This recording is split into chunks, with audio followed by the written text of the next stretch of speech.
ყველაფერი არის ხოლმე თავისთავად რაც ტრენდი არის ხოლმე, ხო? და ბოლო წლები მე მომიწია იგივე იმ ფილმებთან ერთად მოგზაურობა, რომლებიც რეჟისორი არის სხვადასხვა ფუნქციით მუშაობდი და აშკარაა რომ ეს რუმინული ფენომენი შეიქმნა რამდენიმე წლის წინ, აზიური ფენომენი ძალიან მუშაობს ეს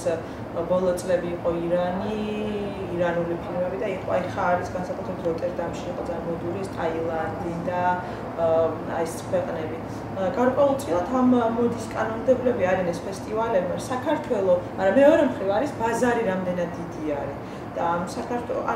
საქართველოს მათ ფოკუსში ჯერჯერობით არ ხდება, თუმცა როტერდამში რო ვიყავით, თქვენს რომ მოდი ეს იქნება ახალი ქართული კინოს დასაწყისი, როცა ხუთშის დღეები იყო კინოს დასაწყისი. ჩვენზეა დამოკიდებული, იმიტომ რომ ძალიან ხშირად ამ ქვეყნის შესახებ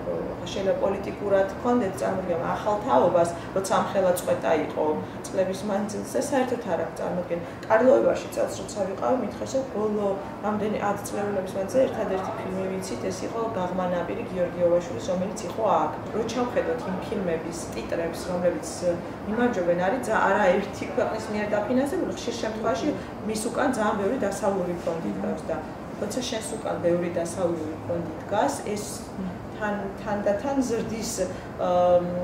ინტერესს შენი ფილმის მიმართაც და შენი ქვეყნის მიმართაც, იმიტომ რომ იმხელა კონკურენცია ბაზარზე და ისეთი ძნელია, თუნდაც ყურადღება მიიპყრო და შენი პროექტი, რომელიც არის გენიალური, თუნდაც 5 წუთი აყურებინო სელექციონერს, რომ ამისთვის უნდა იყოს რაღაცა ბევრი გმულები, რომ რაღაცნაირად შენც ამაში მოხვდე.